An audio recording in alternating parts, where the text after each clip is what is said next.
क्या ट्रंप की peace deal fail हो गई है?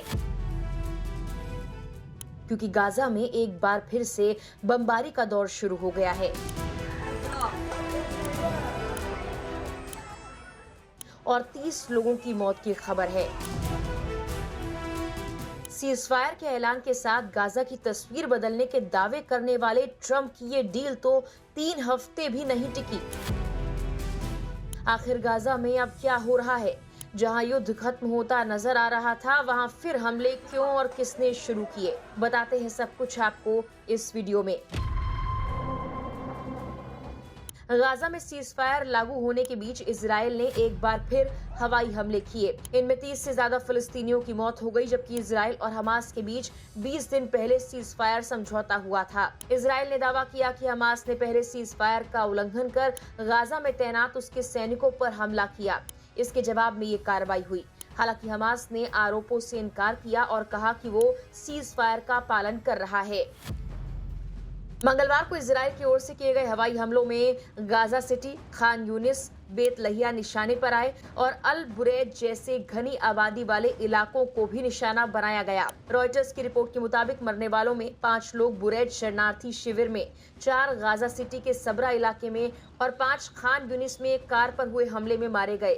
स्थानीय लोगों ने बताया कि हमले बुधवार सुबह तक चलते रहे। गाजा के अस्पतालों के मुताबिक मृतकों में महिलाएं, बच्चे भी शामिल हैं। गाजा सिटी के साबरा इलाके में एक मकान पर बमबारी में 3 महिलाओं सहित 4 लोगों की मौत हुई। एक बार फिर हुए इन हमलों से गाजा के लोगों की उम्मीदें टूट गई हैं। पिछले दिनों ट्रंप ने गाजा के नक्शे को बदलने और युद्ध खत्म करने का ऐलान किया था। अमेरिकी राष्ट्रपति ट्रंप ने नेतन्याहू की मौजूदगी में 29 सितंबर को 20 सूत्रीय शांति योजना पेश की थी, जिस पर हमास ने 9 अक्टूबर को हामी भी भरी थी। इजराइल के प्रधानमंत्री बेंजामिन नेतन्याहू ने हमास पर युद्ध विराम के उल्लंघन का आरोप लगाते हुए गाजा में तत्काल शक्तिशाली हमले करने का आदेश दिया।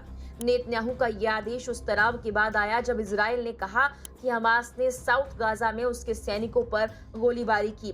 इसके अलावा नेतन्याहू ने हमास पर उसके बंधकों की रिहाई में देरी की बात कही। नेतन्याहू के इस कदम के बाद अमेरिकी राष्ट्रपति ट्रंप की मौजूदगी में हुआ मिस्र शांति समझौता भी खटाई में पड़ता दिख रहा है। नेतन्याहू ने हमास पर यह भी आरोप लगाया कि युद्ध विराम समझौते के तहत हमास ने जो शव लौटाया वो गलत है। नेतन्याहू ने इसे समझौते का साफ उल्लंघन बताया। समझौते में हमास को सभी इजरायली बंधकों के शव जल्द लौटाने थे। नेतन्याहू द्वारा हमले का आदेश दिए जाने के कुछ ही मिनटों बाद हमास ने ऐलान किया कि वो मंगलवार शाम को निर्धारित एक और बंधक के शव को अब नहीं सौंपेगा। एजुद्दीन अल कस्मास ब्रिगेड ने एक बयान में कहा, इजराइल की ओर से लगातार सीज फायर तोड़ा जा रहा है। इजराइल द्वारा गाजा में किए जा रहे हमलों की वजह से शवों की खोज, खुदाई और बरामदगी में दिक्कतें आ रही हैं। हमास का कहना है कि गाजा में इजराइल द्वारा मचाई गई तबाही के चलते शवों को ढूंढने में मुश्किल का सामना करना पड़ रहा है। इससे पहले हमास ने मंगलवार को कहा कि वो एक और शव लौटाएगा। खान यूनिस में एक गड्ढे से सफेद बैग में कुछ निकाला गया और एम्बुलेंस में डाला गया, लेकिन ये साफ नहीं किया आखिर उसमें क्या था। बता दें कि गाजा में अभी 13 बंधकों के शव बाकी हैं। हमास का कहना है तबाही इतनी ज्यादा है कि शव ढूंढना मुश्किल है। इजराइल का आरोप है कि हमास जानबूझकर देरी कर रहा है। मिस्र ने खोज के लिए, मदद के लिए एक्सपर्ट्स और भारी मशीनें भेजी हैं। अमेरिकी राष्ट्रपति डोनाल्ड ट्रंप ने हमास और इजराइल के बीच टूटी हुई संघर्ष विराम संधि पर पहली बार प्रतिक्रिया भी दी है। दक्षिण कोरिया जाते वक्त एयरफोर्स 1 विमान में ट्रंप ने कहा, गाजा में युद्ध दोबारा शुरू नहीं होगा और कुछ भी युद्ध विराम को खतरे में नहीं डाल सकता। हालांकि उन्होंने इजराइल के जवाबी हमले का समर्थन जरूर किया। ट्रंप ने कहा, उन्होंने एक इजरायली सैनिक को मार दिया, इसीलिए इजराइल ने पलटवार किया। उन्हें ऐसा करना चाहिए था। इजरायली मीडिया के मुताबिक प्रधानमंत्री नेतन्याहू इस समय कई विकल्पों पर विचार कर रहे हैं, जैसे गाजा में मानवीय सहायता रोकना, वहां कब्जा बढ़ाना या हमास के नेताओं पर हवाई हमला करना। इस बीच मंगलवार सुबह इजरायली सेना ने वेस्ट बैंक के जेनिन इलाके में एक बड़ा अभियान चलाया, जिसमें 3 फलस्तीनी लड़ाके मारे गए। इजराइल का कहना है कि ये लोग आतंकी गतिविधियों में शामिल थे। हमास ने पुष्टि की कि उनमें से 2 उसकी कासिम ब्रिगेड के मेंबर थे, जबकि तीसरा उनका साथी था, लेकिन उनके बारे में ज्यादा जानकारी सामने नहीं आई। वहीं फलस्तीनी संगठनों और मानवाधिकार समूहों का कहना है कि इन अभियानों में कई निर्दोष लोग मारे जा रहे हैं और हजारों लोग अपने घरों से बेघर हो चुके हैं। द हिंदू में छपी एक रिपोर्ट के मुताबिक इजराइल और हमास के बीच चल रही युद्ध विराम वार्ता में शामिल एक अरब अधिकारी ने बताया कि दोनों पक्षों के बीच बातचीत जारी है ताकि समझौता टूटने से बचाया जा सके। एक अधिकारी ने कहा, दोनों पक्षों ने समझौते का उल्लंघन किया, लेकिन कोई बड़ी गलती नहीं हुई। उन्होंने कहा, उल्लंघनों में शवों को सौंपने में देरी, गाजा और मिस्र के बीच रफा बॉर्डर न खोलना, गाजा से मरीजों को निकालने में देर होना, राहत सामग्री की सीमित आपूर्ति और इजरायली सैनिकों और गाजा के अन्य हिस्सों के बीच छोटी मोटी झड़पें शामिल हैं।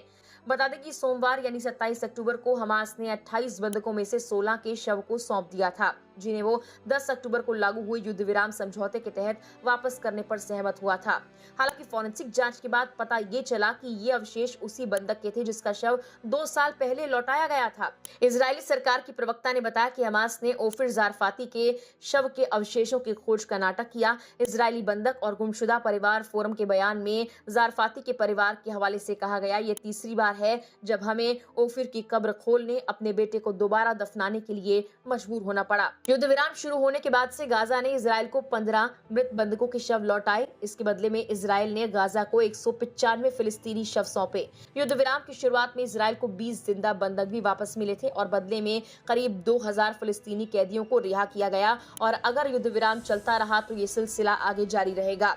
गाजा के स्वास्थ्य मंत्रालय के मुताबिक 2 साल से चल रहे इस युद्ध में अब तक 68,500 से ज्यादा फिलिस्तीनी मारे जा चुके हैं। मंत्रालय अपने आंकड़ों में आम नागरिक और लड़ाकों में फर्क नहीं करता। संयुक्त राष्ट्र एजेंसियों और स्वतंत्र विशेषज्ञ इन आंकड़ों को आमतौर पर विश्वसनीय मानते हैं, जबकि इजराइल ने इन पर सवाल उठाए हैं, लेकिन अब तक अपने आंकड़े जारी नहीं किए हैं। फिलहाल के लिए इस वीडियो में इतना ही।